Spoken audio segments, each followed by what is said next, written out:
विश्वासी आगे कथा तो भल ना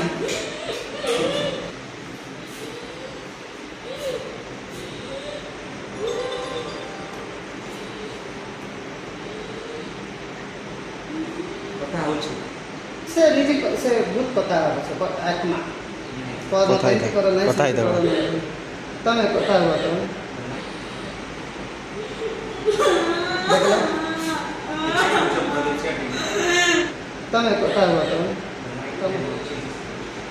बोलो हां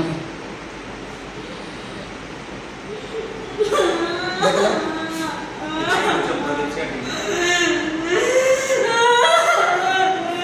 mighty name of Jesus Christ. बाहर जाओ प्रभु यीशु के नाम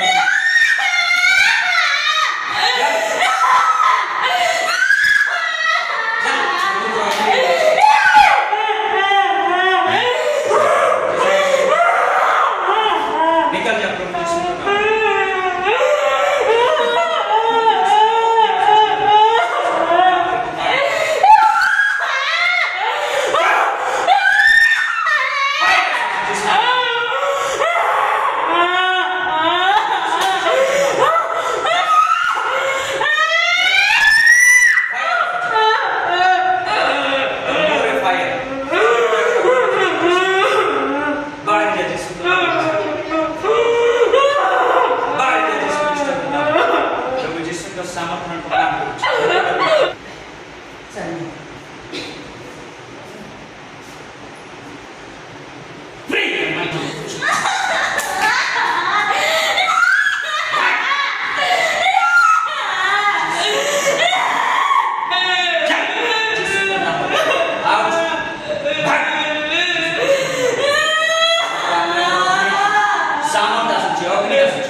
Amen.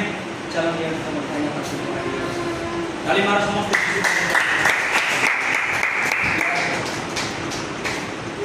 Amen.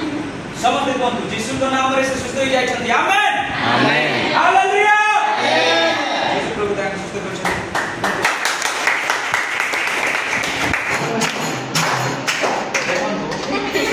listen प्रभु यीशु दिखाई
Praise the Lord समस्त को प्रभु जीशु ख्रीष्ट आपण मान को आशीर्वाद करंतु प्रभु आज गोटे सुंदर मौका दे अछंती सेति मो प्रभु को धन्यवाद दिए जेते जण भी आपण माने आसी अछंती समस्त को प्रभु जीशु ख्रीष्ट नाम रे मो स्वागत जणाए।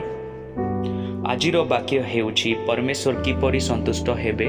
नंबर 1 चिहिजिकल 18:23 पदरे लेखा अछि प्रभु सदा प्रभु कहंती दुष्टर मरण रे कि आमर किछि संतोष अछि ବରଂ ସେ ଆପଣା କୁପଥରୁ ଫେରି ବଞ୍ଚୁ, ଏଥିରେ କି ଆମର ସନ୍ତୋଷ ନାହିଁ? ଆପଣ କୁପଥରୁ ପାପ କର୍ମରୁ ମନ ପରିବର୍ତ୍ତନ କରି ପବିତ୍ର ଓ ଧାର୍ମିକ ଜୀବନଯାପନ କରି ମୃତ୍ୟୁବରଣ କଲେ ପରମେଶ୍ୱର ସନ୍ତୁଷ୍ଟ ହେବେ। ନମ୍ବର 2, ଆପଣ ପବିତ୍ର ହେଲେ ପରମେଶ୍ୱର ସନ୍ତୁଷ୍ଟ ହେବେ। ଗୀତ ସଂହିତା 16:3 ପଦରେ ଲେଖା ଅଛି, ପୃଥିବୀରେ ଯେଉଁ ପବିତ୍ର ଲୋକମାନେ ଅଛନ୍ତି ସେମାନେ ଆଦରଣୀୟ, ସେମାନଙ୍କଠାରେ ମୋହର ପରମ ସନ୍ତୋଷ। ତେଣୁ ଆପଣ ପବିତ୍ର ହେଲେ ପରମେଶ୍ୱର ସନ୍ତୁଷ୍ଟ ହେବେ। ନମ୍ବର 3, ଆପଣ ପବିତ୍ର ଆତ୍ମାରେ ପରିପୂର୍ଣ୍ଣ ହେଲେ ପରମେଶ୍ୱର ସନ୍ତୁଷ୍ଟ ହେବେ।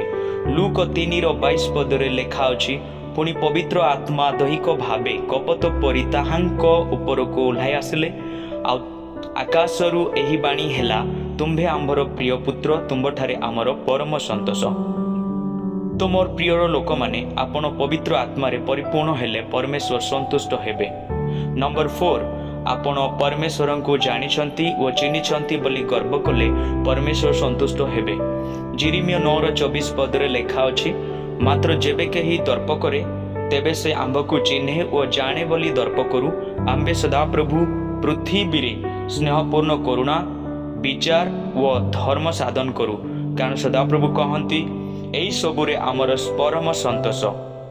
ତେଣୁ ଆପଣ ପରମେଶ୍ୱରଙ୍କୁ ଜାଣିଛନ୍ତି ଓ ଚିହ୍ନିଛନ୍ତି ବୋଲି ଗର୍ବ କଲେ ପରମେଶ୍ୱର ସନ୍ତୁଷ୍ଟ ହେବେ। ନମ୍ବର 5, ଆପଣ ପରୋପକାର ଓ ଦାନ କଲେ ପରମେଶ୍ୱର ସନ୍ତୁଷ୍ଟ ହେବେ। ଏବ୍ରୀ 13:16 ପଦରେ ଲେଖା ଅଛି, ପରୋପକାର ଓ ଦାନ କରିବାକୁ ପାସର ନାହିଁ, କାରଣ ଏହିପରି ବଳିରେ ଈଶ୍ୱରଙ୍କ ପରମ ସନ୍ତୋଷ।